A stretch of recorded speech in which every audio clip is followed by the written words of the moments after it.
오늘도 우리 주님께서 우리와 함께하여 주시는 줄 믿습니다. 할렐루야. 우리 다 같이 일어나셔서 묵상으로 기도하심을 통하여 예배를 시작하겠습니다. 내가 여호와를 항상 내 앞에 모시며 그가 나의 오른쪽에 계심으로 내가 흔들리지 아니하리로다. 주께서 생명의 길을 내게 보이시리니 주의 앞에는 충만한 기쁨이 있고 주의 오른쪽에는 영원한 즐거움이 있나이다. 아멘. 존귀하신 하나님, 우리와 함께하여 주시는 아버지, 오늘도 주의 사랑과 은혜 가운데 곳곳에 떨어져 있지만 마음으로 한데 모아 주의 이름을 찬양합니다. 주님께 예배합니다. 오늘도 성령으로 우리 가운데 오셔서 한 마음으로 묶어주시고 이 땅에서 하나님 나라를 이룰 수 있는 그런 복이 우리 가운데 있도록 축복하여 주옵소서. 예수님의 이름으로 기도합나이다. 아멘. 이 시간은 우리 다 같이 찬송가 20장입니다. 찬송가 20장, 통일 찬송가는 41장, 예전 찬송가는 41장입니다. 찬송가 20장, 큰 영광 중에 계신 주.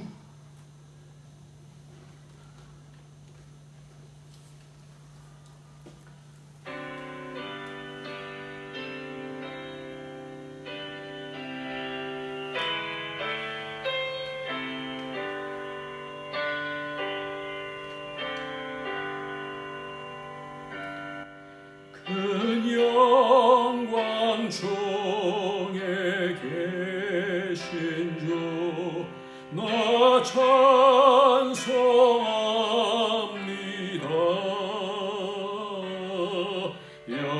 영원히 계신 주 이름 나 찬송합니다.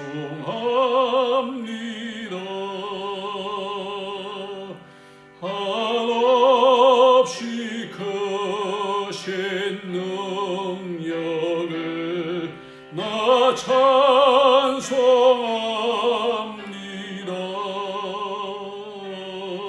참되고 미쁜 그 언약 나 찬송합니다.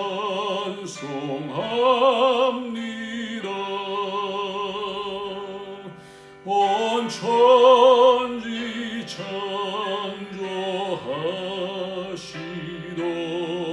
그 말씀이 있어 영원히 변치 않는 줄 나 믿사옵니다. 그 온유하신 충성 날 불러주시고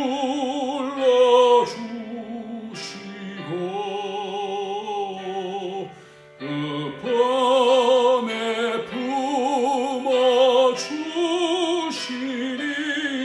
나 찬송합니다.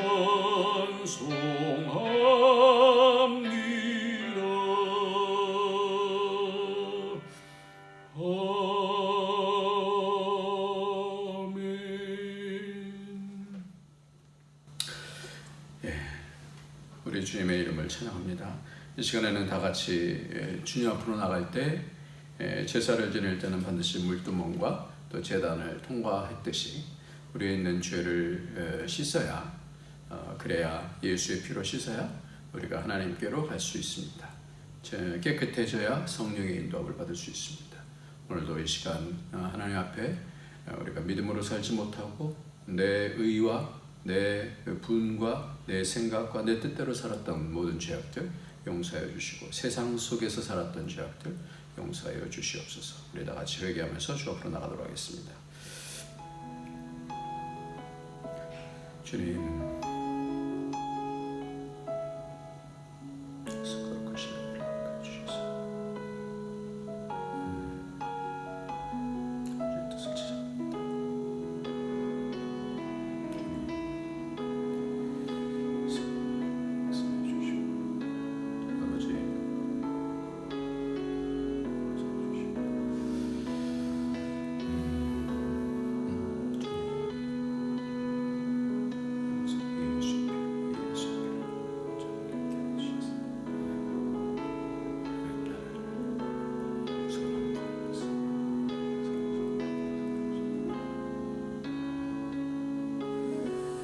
존귀하신 하나님, 오늘도 우리를 사랑하여 주셔서 예수의 피로 정결케 하시고 성령으로 인도하셔서 하나님 존전으로 인도해 주시며 예배의 자리로 오게 해주시니 감사합니다. 먼저 하나님, 세상에 묶여있는 이 모든 죄악들을 주님 용서하여 주시고 그 권세들을 깨뜨려 주셔서 죄의 권세, 사망의 권세 가운데서 이기며 이 땅에서도 하나님 나라를 세워가며 기쁨으로 믿음과 소망과 사랑 가운데 하나님 나라를 세워갈 수 있는 그런 복이 있도록 우리의 죄를 용서하여 주시고 주님 인도하여 주옵소서. 정결케 하여 주시옵소서. 깨끗게 하여 주옵소서. 그래서 이 땅에서 하나님의 역사가 드러나는 그런 통로가 다 되어줄 수 있도록 주님께서 용서하여 주옵소서. 예수님의 이름으로 기도합나이다. 아멘. 이 시간에는 우리 다 같이 하나님 말씀 보도록 하겠습니다. 하나님 말씀은 마태복음 17장 말씀입니다. 마태복음 17장. 마태복음 17장 마지막에 24절부터 27절까지의 말씀입니다. 마태복음 17장 24절부터 27절까지 말씀을 오늘은 우리 다 같이 합독을 하겠습니다. 합독. 시작하면은 조금 천천히 우리 다 같이 읽어야 되니까 천천히 합독을 하도록 하겠습니다. 24절. 마태복음 17장 24절을 같이 한 목소리 읽겠습니다. 시작. 가버나움에 이르니 반세겔 받는 자들이 베드로에게 나와 이르되 너희 선생은 반세겔을 내지 아니하느냐? 이르되 내신다 하고 집에 들어가니 예수께서 먼저 이르시되 시몬아 내 생각은 어떠하냐? 세상 임금들이 누구에게 관세와 국세를 받느냐? 자기 아들에게냐 타인에게냐? 베드로가 이르되 타인에게니이다. 예수께서 이르시되 그렇다면 아들들은 세를 면하리라. 그러나 우리가 그들이 실족하지 않게 하기 위하여 내가 바다에 가서 낚시를 던져 먼저 오르는 고기를 가져 입을 열면 돈 1세겔을 얻을 것이니 가져다가 나와 너를 위하여 주라 하시니라. 아멘. 오늘 말씀은 성전세에 대한 그런 말씀입니다. 성전세. 성전에 들어가기 위해서 꼭 내야 되는 그런 세가 반세겔의 세가 있습니다. 성경에서는 율법에서 이 성전세에 대해서 이미 이렇게 말씀을 하고 있습니다. 오늘 그래서 성경에서 말씀하고 있는 이 성전세에 대해서 먼저 보고 주님께서 이 성전세를 어떻게 이해하시는가라는 부분들을 보겠는데요. 먼저 이 성전세에 대한 말씀이 출애굽기 먼저 38장 24절서부터 26절까지의 말씀입니다. 출애굽기 38장입니다. 출애굽기 38장 24절부터 보면 같이 한번 읽도록 하겠습니다. 출애굽기 38장 24절 시작. 성소 건축 비용으로 드린 금은 성소의 세겔로 29달란트와 730세겔이며 계수된 회중이 드린 은은 성소의 세겔로 100달란트와 1775세겔이니 계수된 자가 20세 이상으로 60만 3,550명인 즉 성소의 세겔로 각 사람에게 은 한 배가 곧 반세겔씩이라 이렇게 말씀하고 있어요. 성전에 세금을 내요. 좀 이상하지 않아요? 성전에도 세금을 받나? 근데 성전세를 내요. 그것은 왜 내냐면 제일 처음에 24절에 말씀하고 있듯이 성소 건축 비용으로 들어간 금액이 이렇게 많이 있어요. 그래서 성소가 건축되고 성전이 건축되고 나서 20세 이상이 되면 성전 건축을 서로 담당하는 그래서 20세 이상이 되면 성전에 대한 책임 성전 건축에 대한 책임. 그래서 성전이 반드시 삶의 중심에 있어야 되기 때문에 이 성전 건축에 대한 그런 부담, 그런 책임이 있었습니다. 그래서 성전 건축을 20세 이상이 되면 다 모든 사람들이 성전 중심으로 살아야 되기 때문에 이것에 대해서 성전 건축에 대한 부분을 담당하게 되어졌습니다. 우리도 이 지금 예배당을 이 건물을 유지해야 되지 않겠습니까? 우리도 이 건물을 통해서 하나님께 예배를 하기 때문에 이 예배당의 이 건물, 이 건물에 대한 헌금을 통하여서 이게 이제 유지가 되는 것과 같은 그런 것이 바로 이 성전세의 첫 번째 이유가 됩니다. 또 하나의 구절이 있는데 그 구절을 보면 이 성전세를 왜 내는지에 대해서 조금 더 구체적으로 알 수 있게 되는데 출애굽기 30장 율법에 이 성전세에 대한 부분을 이미 말씀하고 있어요. 출애굽기 30장 14절부터 15절까지 말씀을 한번 또 보도록 하겠습니다. 출애굽기 30장입니다. 출애굽기 30장 14절 15절을 보겠습니다. 시작. 계수 중에 드는 모든 자 곧 20살 이상 된 자가 여호와께 드리되 너희의 생명을 대속하기 위하여 여호와께 드릴 때에 부자라고 반세겔에서 더 내지 말고 가난한 자라고 덜 내지 말지며 너는 이스라엘 자손에게서 속전을 취하여 회막 봉사라 쓰라. 이것이 여호와 앞에서 이스라엘 자손의 기념이 되어서 너희의 생명을 대속하리라. 이렇게 말씀하고 있죠. 생명의 속전 12절부터 한번 보겠습니다. 12절. 내가 이스라엘 자손의 수요를 조사할 때 조사받은 각 사람은 그들을 계수할 때 자기의 생명의 속전을 여호와께 드릴지니 이는 그들을 계수할 때 그들 중에 질병이 없게 하려 함이라. 이렇게 말씀합니다. 중요한 단어가 많이 나오는데 이스라엘 자손의 수요를 조사할 때 조사받는 각 사람은 그들을 계수할 때에 자기의 생명의 속전을 여호와께 드릴지니 그랬어요. 그것을 계수할 때 그들 중에 질병이 없게 하려 함이라 그랬어요.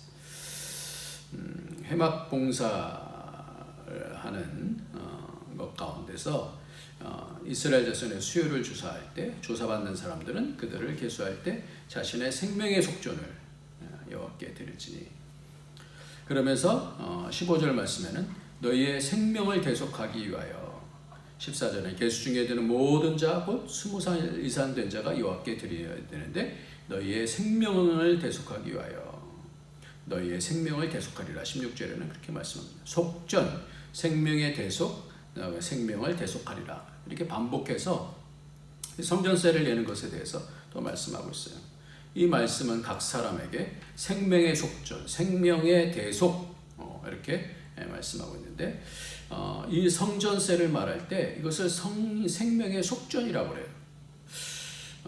왜 이 세금을 내느냐? 처음 하나는 뭐였었어요? 이 건물에 대한 유지, 이 성전 건축에 대한 부담, 성전이 가장 중요한 것이기 때문에 그렇게 되지만 두 번째로 오늘 출애굽기 30장에서 보는 것은 이 생명의 속전이다 그래요. 그러니까 성전세는 건물만을 위한 그런 세가 아니다라는 거예요. 우리는 이 말씀을 주님께서 언제 하시는지를 생각해 봐야 됩니다. 지금 십자가를 향해서 부활을 향해서 지금 나가시면서 이 성전세에 대해서 말씀을 나누는 거예요. 생명의 속전이다 그래요. 왜 이것이 생명의 대속이다 이렇게 말씀하셨을까? 대속되어지는, 대신 죽어지는 것을 대속이라고 그러죠. 속전이, 대속이 속전이 대속 돈이라는 얘기죠. 성전은 이 땅에서 세워지는 하나님 나라입니다. 하나님이 임재하시는 그런 곳이죠. 근데 이 하나님이 임재하시는 곳에 죄인이 들어가면 죽게 되어지죠. 그렇기 때문에 이 성전은 대속을 해야 참 하나님과의 만남을 가질 수 있다라는 것을 말씀하고 있어요. 생명의 속전, 죽어야 되는데 대신 그 죽음에서부터 속하게 되어짐을 통하여서 성전으로 들어갈 수 있기 때문에 이 생명의 속전의 뜻이 대속의 속전이라는 뜻이 바로 그런 뜻이다 이 말입니다. 이미 참된 성전, 곧 하나님의 나라는 이렇게 대속을 전제로 이 땅에 세워진 것입니다. 그러니까 눈에 보이는 이 성전의 뜻이 결국은 하나님을 만나기 위해서는 이 대속의 속전이 필요하다. 대속이 필요하다. 그래서 그렇기 때문에 이 땅에 하나님 나라를 세우는 일은 가장 값진 영광스러운 것이 됩니다. 그리고 세 번째로는 보면 여기서 말하는 질병에 대한 부분을 얘기해요. 질병은 이 질병에서부터 질병이 없게 하려 함이라 그랬어요. 그들을 계수할 때 그들 중에 질병이 없게 하려 함이라 그랬어요. 질병은 구약에서 저주를 뜻하는 그런 말이죠. 그러니까 하나님 나라를 세우는 일은 이게 복을 받습니다. 이 저주, 이 해함으로부터 하나님께서 보호해 주시는 거예요. 그러니까 이 성전을 세우는 것은 하나님께로부터 악을 막아주시고 재앙으로부터 누수가 되지 않게 해주신다는 거예요.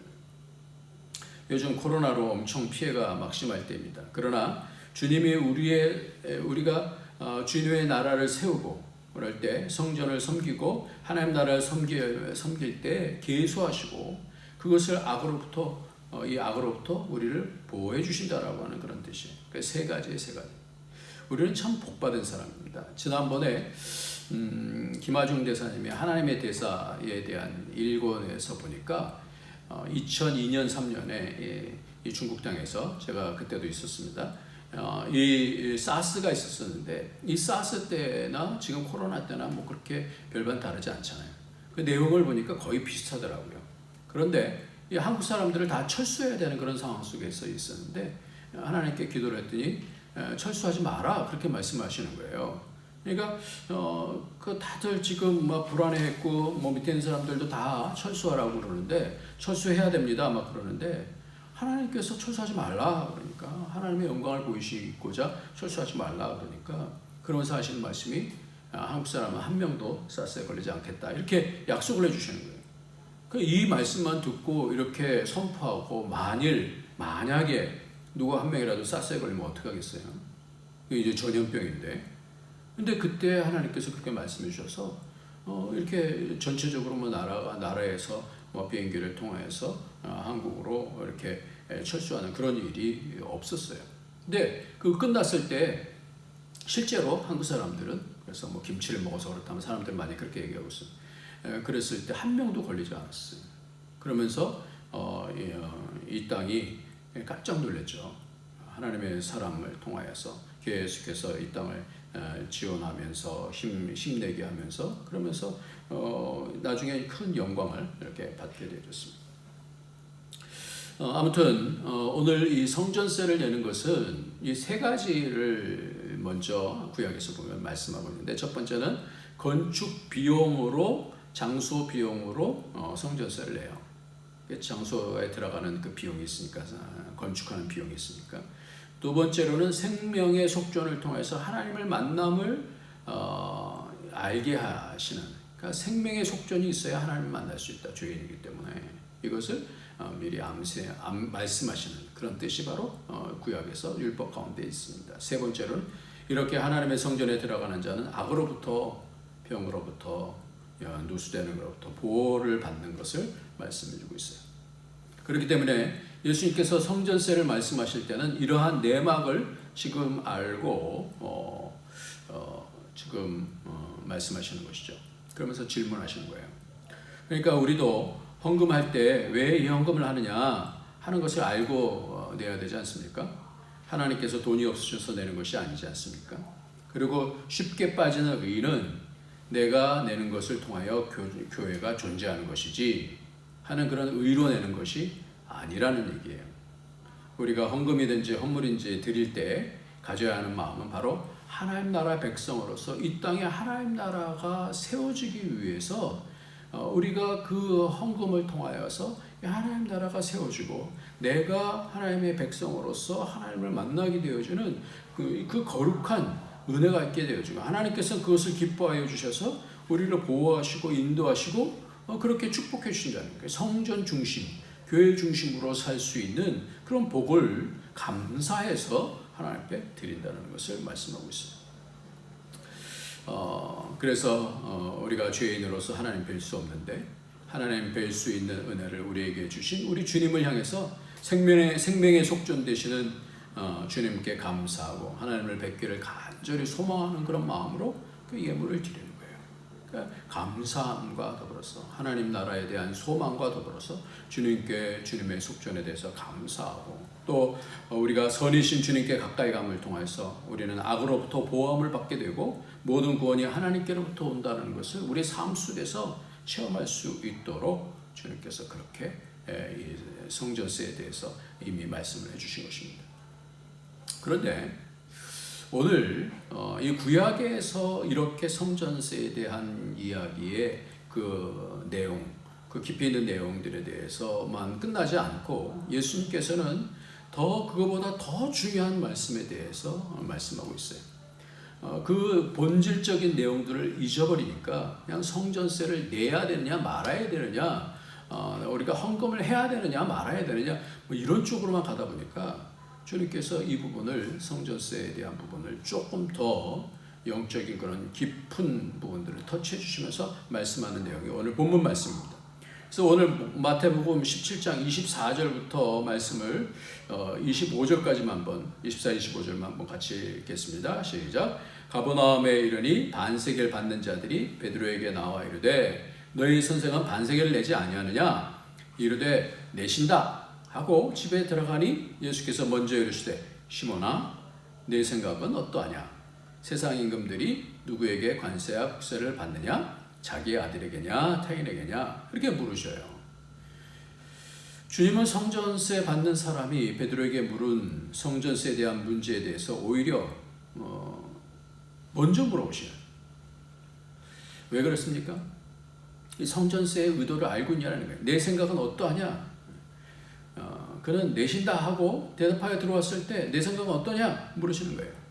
성전세는 누가 내는 것이냐? 라는 질문을 하셔요. 이게 뭘까요?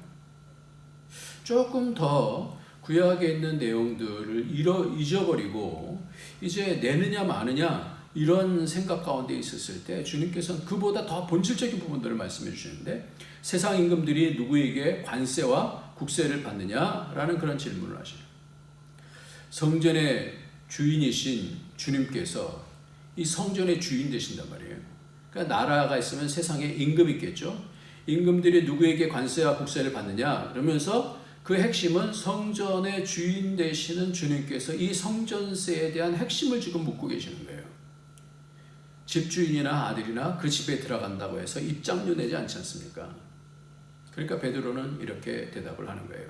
26절 말씀 같이 읽습니다. 시작. 베드로가 이르되 타인에게니이다. 예수께서 이르시되 그렇다면 아들들은 세를 면하리라. 자유케 된다 이런 말씀이. 누가 내는 것이냐라는 거예요. 주님은 물고기 입에서 나온 세겔로 내라고 하십니다만 그 성전세의 원뜻은 더 깊은 것을 말씀하려고 하시는 거예요. 베드로에게 왜 이런 질문을 하시는 거예요? 제자들을 향해서 이런 말씀을 하시는 이유가 뭘까요? 세금을 잘 내라? 이런 거 아니죠. 내지 말라? 이런 것도 아닙니다. 이 성전세를 통하여서 뭔가 더 깊은 진리를 지금 말씀하고자 하시는 거예요. 이 성전은 세상에서 내는 세금하고는 다르다는 것이. 이 성전의 본질이 무엇입니까? 이 성전은 하나님을 만나는 곳이에요. 이 성전은 예수님께서 내가 사흘 만에 짓겠다고 하신 것 아닙니까? 그러니까 건물보다 더 중요한 것이 있다는 거예요. 그게 뭐냐라는 거예요. 성전과 우리는 어떤 상관이 있냐라는 것입니다. 이 성전세를 누가 내냐 하는 것은 이 성전세를 이야기하면서 성전과 우리의 관계를 물으시는 거예요. 예수님은 이 성전을 어떻게 생각하셨습니까? 예수님께서는 굉장히 중요한 말씀이에요. 이제 십자가 달리시면서 내가 성전이 되시겠다 말씀하시면서 그러시면서 예수님께서 놀라운 일들을 많이 하셨는데 12살 때 예루살렘 성전에서 안 오셨어요. 부모님들과 갔는데, 그래서 사흘 길을 통하여서 다시 가서 찾았더니 내가 아버지 집에 있어야 될 줄을, 내 아버지 집에 있어야 될 줄을 알지 못하셨습니까? 그러잖아요. 그러니까 이 성전을 뭐라고 얘기했어요? 내 아버지 집이다, 그렇게 말씀합니다. 굉장히 중요한 내용이죠. 그리고 예수님께서 12살 때뿐만 아니라 사역을 시작하고 사역을 마치실 때 성전을 청결케 하시면서 말씀하시면서 내 아버지 집으로 장사하는 집을 만들지 말라, 내 아버지 집으로 강도의 구려를 만들지 말라, 그렇게 말씀하시면서 분노하시는 거예요. 이 진정한 성전은 아버지의 집이라는 거예요. 아버지 만나는 곳이라는 거예요. 성전은 내 아버지 집이라는 것이 이것이 핵심입니다. 그렇기 때문에 핵심을 지으시는 거예요. 성전세는 누가 내느냐? 아들들이냐? 타인이냐? 우리가 앞서서는 장소의 개념으로 구약을 점검했다고 한다면 예수님은 그보다 더한 의미를 알려주시는 겁니다. 그것이 뭡니까? 아들은 자기 집에 들어갈 때 왜 세금을 내겠느냐? 그러니까 이 아들들이라고 한다면 이 성전에 대한 마음이 어떻겠느냐라는 그런 말씀이에요. 성전을 세금을 내지 말라는 것인가요? 헌금을 하지 않아도 된다는 말씀을 하시려고 하는 것인가요? 아니요. 그런 말씀이 아니에요. 더 깊은 의미. 건물 세우는 것보다 더 깊은 의미. 아들은 그 집을 세우기 위해서, 그 하나님 나라를 세우기 위해서 어떻게 하느냐라는 거예요. 아들들이에요, 아들들. 아들들은요, 세금을 내는 것 정도로 하지 않아요. 어떻게 해요? 세금 내고, 내가 이제 들어갔으니까, 내가 이제 이 갚았어. 이렇게 하지 않고, 어떻게 해요? 그 집을 세우죠. 이게 왜요? 아버지 집이 어떻게 해요? 내 집이니까. 예수님께서 지금 십자가로 가시면서 사흘 만에 성전을 짓겠다고 하신 말씀의 맥락으로 보시기 바랍니다. 특별히 여기서 아들들이라고 말씀하신 내용들은, 말씀하신 것은 매우 중요한 단서를 말합니다. 왜 아들들이라고 말씀하시는 거예요? 이 성전, 진정한 성전이 세워짐을 통하여서 예수 그리스도가 맏아들이 되시고 모든 믿는 사람들이 이제 그 안에 이제 포함되는 거죠. 예수 안에 포함되시면 아들들이 되어가는 것이죠. 그러니까 베드로를 통해서 이 중요한 이제 교회가 세워져야 되는데, 베드로를 통해서 교회가 어떻게 세워지냐, 하나님의 성전이 어떻게 세워지냐라는 거예요. 이 눈에 보이는 이 건물들은 다 무너질 거라는 거예요. 그러나 우리 주님께서 세우시는 그 진정한 성전, 아들은 어떻게 해요? 세금 내는 정도가 아니라 뭐예요? 아들은 그 하나님의 성전 세우는 그 일에 올인한다는 거예요. 올인.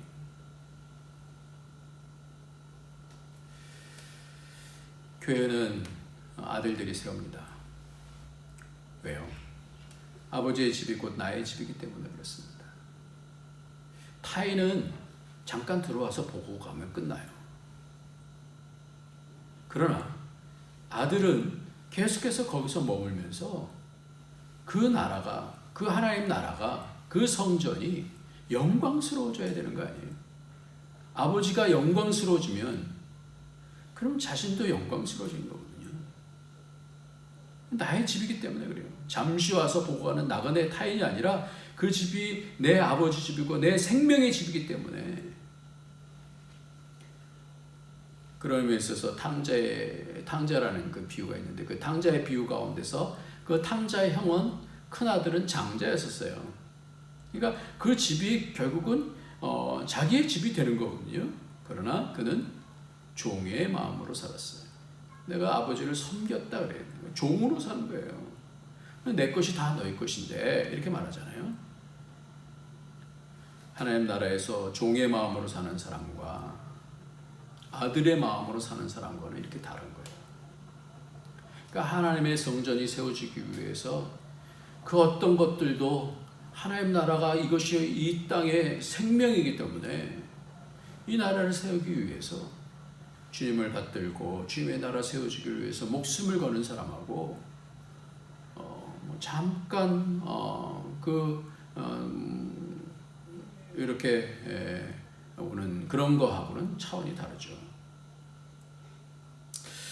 오늘 아들이라고 하는, 아들들이라고 하는 중요한 성전과 아들들이라고 하는 이 내용을 주님께서 말씀해 주셨는데, 이 내용은 굉장히 깊은 내용입니다.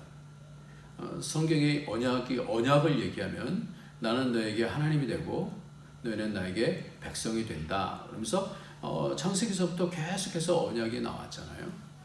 예레미야에서도 나는 너에게 하나님이 되고, 이 언약 말할 때는 항상 이 얘기가 나와요. 나는 너의 하나님이 되고 너는 나의 백성이 된다. 이 말씀을 해요. 모세 언약 가운데서도 그렇게 말씀했고요. 모든 언약이 다 그렇게 말씀하죠. 그런데 나는 너에게 아버지가 되고 너는 나에게 아들이 되리라 라는 그런 언약이 특별하게 나와요. 그것이 어디 나오죠? 그것이 어디 나옵니까?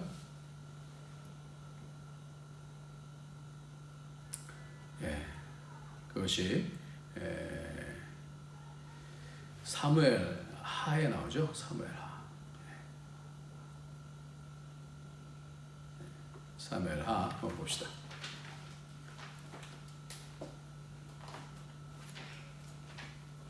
사무엘 하 7장에 보면 우리가 지난번에 다 봤습니다.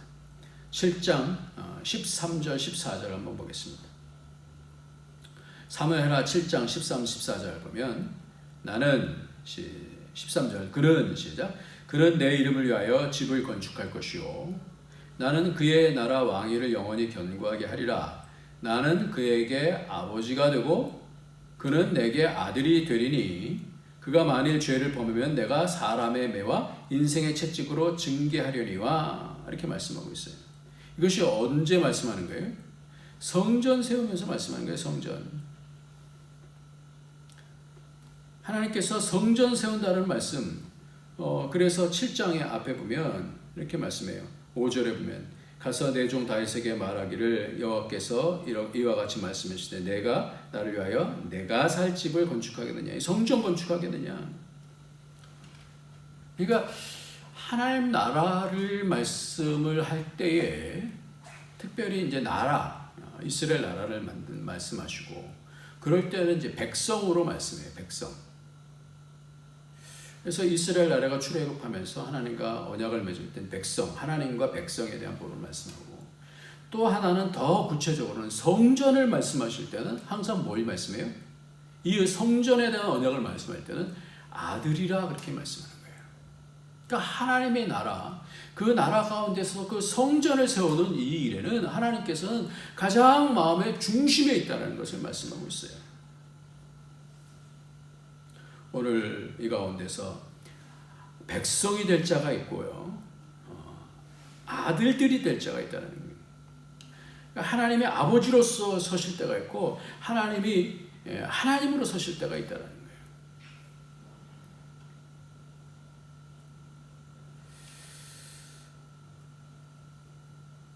이렇게 아들로 서는 것은 참 중요한 복입니다. 우리가 하나님의 목표는 이제 그렇게 가는 건데, 칭기스칸이 황제가 되기까지는 많은 어려움들이 있었다고 그래요. 그가 황제가 될 것을 믿고 끝까지 그와 함께 생사고락을 같이 한 몇 사람이 있었는데, 그 칭기스칸은 그들을 타르탄이라고 이렇게 불렀어요. 그러면서 그렇게 같이 고난 가운데서 이 나라를 세운 나라를 세운 사람들 중에서 특별히 몇 사람, 그 장군들, 이 몇 사람에게는 타르탄이라고 부르면서 황제가 되자마자 특권을 주는데, 당신들은 언제든지 누구의 허락을 받지 않아도 내 집에 들어올 수 있다. 왕궁에 들어올 수 있다는 거예요. 황궁에 들어올 수 있다는 거예요. 당신들은 전쟁이 끝나고 나면 노획물 중에서 가장 좋은 것을 먼저 골라가질 수 있다. 당신들은 앞으로 세금이 면제된다. 당신들은 사형에 해당되는 죄를 지어도 9번까지는 용서받을 수 있다. 당신들의 이 나라 안에서는 가지고 싶은 땅을 얼마든지 가질 수 있다. 당신들의 이러한 권리를 앞으로 4대까지 이어줄 수 있다. 주님이 죽으시고 부활하시면서 승리하시고, 그리고 우리가 아들들이 되어지면서 그 권세와 능력을 얻게 되어지잖아요. 그래서 악한 영도 이겨나갈 수 있는 거 아닙니까? 그러니까 하나님께서는 그 안에서 발견된 자, 예수 안에서 발견된 자, 참으로 예수 안에서 하나님 나라를 세우고 그 하나님의 성전을 세운 그 사람들에게 어떤 복을 주시냐라는 거예요. 충성된 자에게 그 영광을 공유하시지 않겠어요? 아들의 개념도 이런 개념이에요. 이 땅에서 하나님 나라를 생각하고 예배를 섬기기 위해서 애쓴 사람들, 여러분들 하나님께서 반드시 복에 복을 더해 주시는 줄 믿으시기 바랍니다. 하나님께 예배 드리는 거 이거보다 더 중요한 것이 없어요. 그런 사람들은 하나님의 복을 받고 전염병에서도 막아주시고, 그리고 하나님께서 그 속전을 통하여서 하나님을 만날 수 있는 그런 복을 주신다는 거예요. 하나님이 통치자이시기 때문에 하나님을 아버지로 모신 사람은 이렇게 그 나라를 위해서 목숨 거는 것이 아깝지가 않은 겁니다. 성경에 보면 영접하는 자 곧 그 이름을 믿는 자들에게는 하나님의 자녀가 된다 그랬어요. 요한복음 1장 12절에 보면 영접하는 자 곧 그 이름을 믿는 자들에게는 하나님의 뭐예요? 자녀가 되는 권세를 주셨다 이렇게 말씀해요. 권세. 하나님의 자녀를 권세, 하나님 나라가 하나님의 자녀가 되는 권세를 주셨다 그랬지 아들이 된다고 하시지 않았어요. 그럼 어떤가요? 하나님 누가 하나님의 아들이라고 불림을 받을 수 있나요? 어떻게 해야지 되나요? 어떻게 백성에서 하나님의 아들로 하나님을 섬길 수 있을까요? 로마서 8장 9절부터 14절까지의 말씀이 바로 이 부분을 말씀하고 있어요. 만일 너희 속에 하나님의 영이 거하시면 너희가 육신에 있지 아니하고 영에 있나니 누구든지 그리스도의 영이 없으면 그리스도의 사람이 아니라. 예. 11절에 보면 예수를 죽은 자 가운데서 살리신 이의 영이 너희 안에 거하시면 그리스도 예수를 죽은 자 가운데서 살리신 이가 너희 안에 거하시는 그의 영으로 말미암아 너희 죽을 몸도 살리시리라. 그러면서 14절에 무릇 하나님의 영으로 인도함을 받는 사람은 곧 하나님의 아들이라 했어요. 누가 하나님의 아들이에요? 누가 백성이고 누가 하나님의 아들이에요? 성령으로 인도함을 받는 그 사람이 곧 어떻게 해요? 하나님의 아들이라 그랬어요. 그래서 베드로 같은 경우는요, 그 전까지만 해도 막 엎치락뒤치락 하다가 성령 세례를 받고 난 다음에 시몬에서 베드로가 되어지고 완전히 변하게 되어졌어요. 왜 그럴까요? 성령께서 아들의 마인드를 주셨기 때문에. 이 집이 내 집이에요. 죽어서도 세워지면 영원한 집이라는 거예요. 그래서 사도 바울 같은 경우도 오라 나는 공관자로다 이렇게 말씀을 로마서 7장에서 말하고 있다가 그 다음에 완전히 바뀌지 않아요? 그러면서 생명의 성령의 법이 죄와 사망의 법에서 해방하였다. 생명의 성령의 법이. 그래서 로마서 8장에 보면 이 말씀을 동일하게 말씀하고 있는데요. 로마서 8장 17절 말씀을 보겠습니다. 17절서부터 18절 한번 먼저 같이 읽겠습니다. 자녀들이면 시작. 자녀이면 또한 상속자 곧 하나님의 상속자요 그리스도와 함께 한 상속자니 우리가 그와 함께 영광을 받기 위하여 고난도 함께 받아야 할 것이니라. 생각하건대 현재 고난은 장차 우리에게 나타날 영광과 비교할 수 없도다. 하나님의 성령으로 인도함을 받는 사람들은 그런 하나님의 상속자가 되는 거예요. 아들이 된다라는 거거든요. 그러니까 고난도 이겨나갈 수 있다는 거예요. 당당하게. 그래서 24, 25절에 보면 우리가 소망으로 구원을 얻었음에 보이는 소망이 아니 보는 것을 누가 바라리 만일 우리가 보지 못하는 것을 바라면 참음으로 기다릴지니라. 어떤 상속을 받을까요? 우리 주님께서 나라와 권세와 영광을 받으시잖아요. 이 땅에서 아들로서의 하나님의 성전을 세우는 사람들은 엄청난 복을 받게 되는 거예요. 마지막으로 보면 요한계시록 21장 7절에서 보면 이기는 자는 이것들을 상속으로 받으리라. 나는 그들의 하나님이 되고 그들은 내 아들이 되리라. 이렇게 말씀해요. 누가요? 그들은 내 아들이 되리라. 8절에는 그러나 두려워하는 자들과 믿지 아니하는 자들과 흉악한 자들과 살인자들과 음행하는 자들과 점술가들과 우상 숭배자들과 거짓말하는 모든 자들은 불과 유황으로 타는 못에 던져지리니 이것이 둘째 사망이라. 우리는 인생을 삽니다. 예수를 믿어서 하나님 백성이 됐어요. 근데 진정으로 하나님의 성전을 세우는 사람들은 누군가?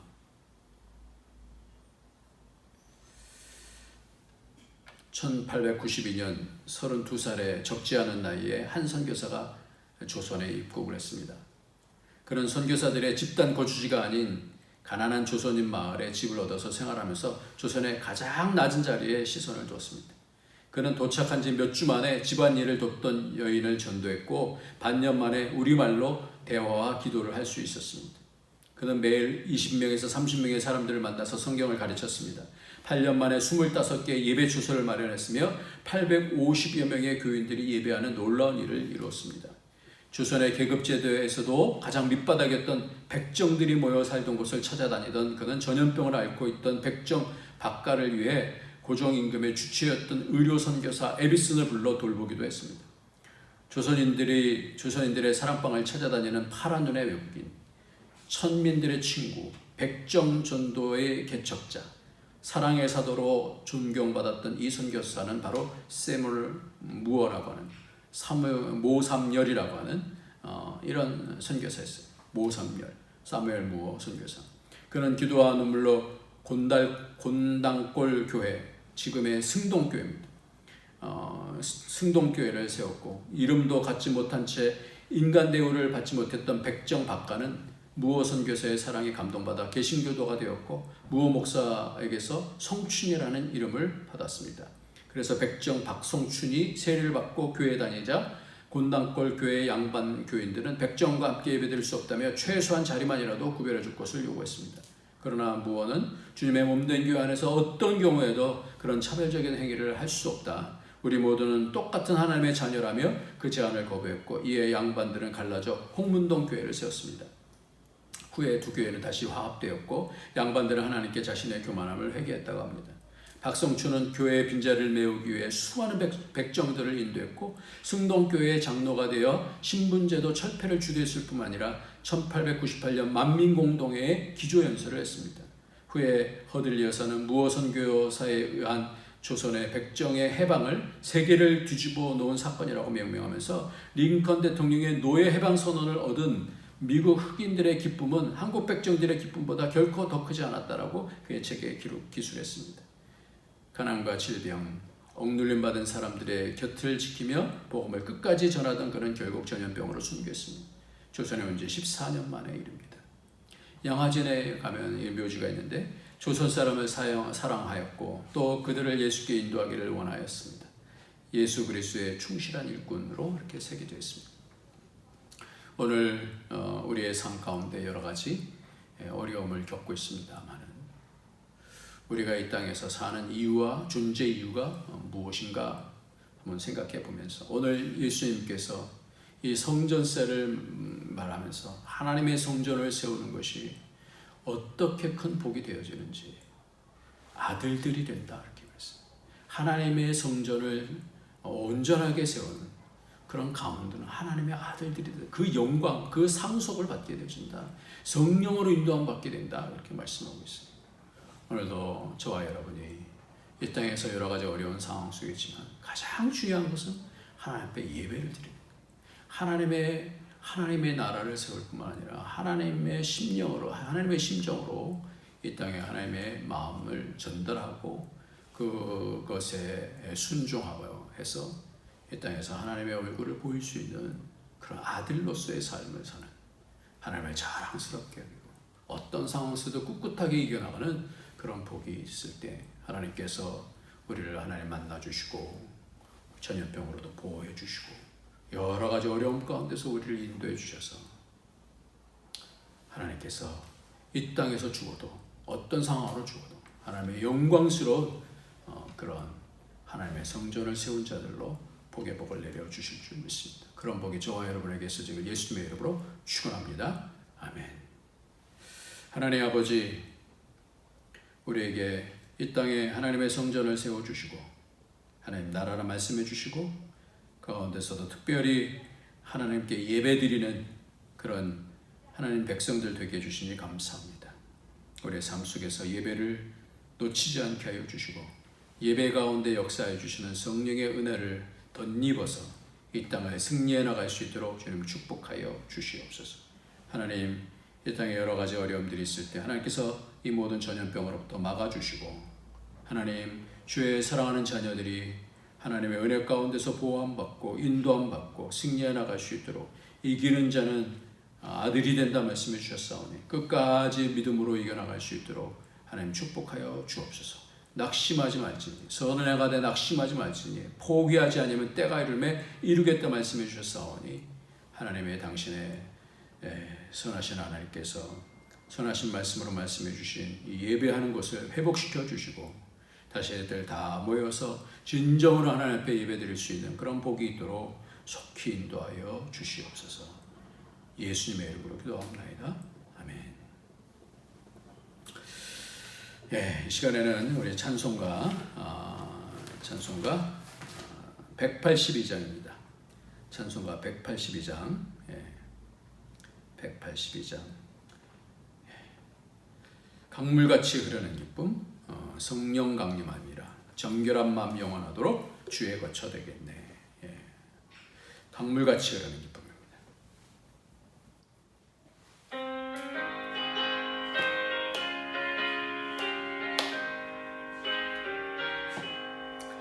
강물같이 흐르는 기쁨 성령 강림함이라 정결한 마음 영원하도록 주의 거처 되겠네. 주님 주시는 참된 평화가 내 맘속에 넘치네. 주의 말씀에 거센 풍랑도 잠잠하게 되도다. 나의 생명 솟아게 되면 성령 임하심이라. 모든 의심 슬픔 사라져 주의 평강 넘치네. 주님 주시는 참된 평화가 내 맘속에 넘치네. 주의 말씀에 거센 풍랑도 잠잠하게 되도다. 하늘에서 담비 내리고 햇빛 찬란함같이 우리 마음에 성령 임하니 주님 보내심이라. 주님 주시는 참된 평화가 내 맘속에 넘치네. 주의 말씀에 거센 풍랑도 잠잠하게 되도다. 생명신에 넘쳐 흘러서 마른 광야 적시니 의의 열매 멀어 익어서 초수를 기다리네. 주님 주시는 참된 평화가 내 맘속에 넘치네. 주의 말씀에 거센 풍랑도 잠잠하게 되도다. 놀라우신 주의 은혜로 그의 얼굴 뵙겠네. 평화로운 안식처에서 영원토록 쉬겠네. 주님 주시는 참된 평화가 내 맘속에 넘치네. 주의 말씀에 거센 풍랑도 잠잠하게 되도다.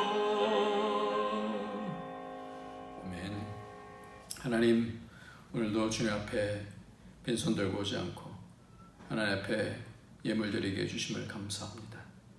하나님의 나라가 하나님의 교회가 든든히 서가야 되는데 여러 가지 어려움 속에서 그러나 우리가 하나님 나라를 세우며 생명의 속전으로 우리 주님의 그 따뜻하신 그 사랑을 통하여 하나님 앞에 나갑니다.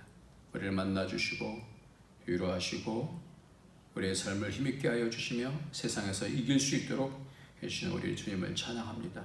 우리의 병을 받아주시고 우리의 섬김을 받아주시고 하나님의 영광스러운 나라의 백성으로 하나님의 아들들로 설 수 있도록 축복하여 주시옵소서. 예수님의 이름으로 기도합나이다. 아멘.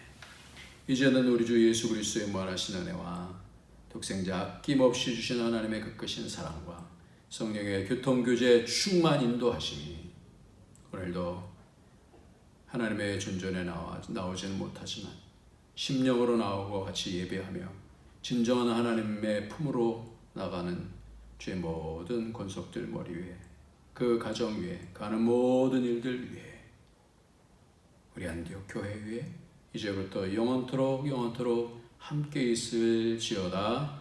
아멘.